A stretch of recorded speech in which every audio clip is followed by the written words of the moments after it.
और अब की दूसरे नंबर पर बीजेपी से आपके बाबूलाल सोरेन, फिर उसके बाद जेल के, क्या कुछ कहिएगा इसमें?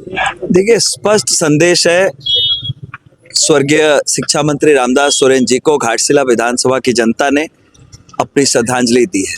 विपक्ष कह रहा है कि इस बार आपको 15,000 से भी अधिक वोटों से हरा देगा। अभी कुछ ही घंटे बचे हैं, दूध का दूध पानी का पानी हो जाएगा। इतनी बेचैनी क्यों है? कुछ ही घंटे बचे हैं।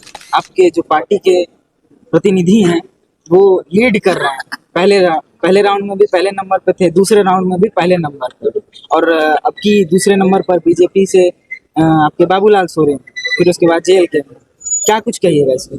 देखिए, स्पष्ट संदेश है स्वर्गीय शिक्षा मंत्री रामदास सोरेन जी को घाटशिला विधानसभा की जनता ने अपनी श्रद्धांजलि दी है। तो ये चुनाव घाटशिला विधानसभा की जनता लड़ रही थी और जो परिणाम आ रहे हैं या आने वाले हैं वो उसी के परिलक्षित करेंगे। और पिछली बार से बहुत ज्यादा मार्जिन से हमारे महागठबंधन के प्रत्याशी सोमेश चंद्र सोरेन जी इस घाटशिला विधानसभा के उपचुनाव को जीतने जा रहे हैं। कोई नहीं है टक्कर में, क्यों पड़े हो चक्कर में। ये तो नारा सदियों से चला आ रहा है, तो इस बार फिर से वही होगा कि राजा का बेटा ही राजा बनेगा? बात देखिए, राजा के बेटे की राज है, तो ये सवाल आपको तो चंपई सोरेन जी से भी पूछना चाहिए। ये सवाल सिर्फ हमारे लिए क्यों आता है? और सबसे बड़ी बात है, अगर राजा का बेटा काबिल हो तो उसे राजा बनाने में जनता चुन रही है, हम लोग तो नहीं चुन रहे। हम लोगों ने तो प्रत्याशी घोषित किया है, लेकिन अगर घाटशिला विधानसभा की जनता उसे अपना प्रतिनिधि बना रही है तो इसमें घाटशिला विधानसभा की जनता को उसका श्रेय जाता है। इसमें राजा से कह रहा है कि इस बार आपको 15,000 से भी अधिक वोटों से हरा देगा। अभी कुछ ही घंटे बचे हैं, दूध का दूध पानी का पानी हो जाएगा। इतनी बेचैनी क्यों है? कुछ ही घंटे बचे हैं।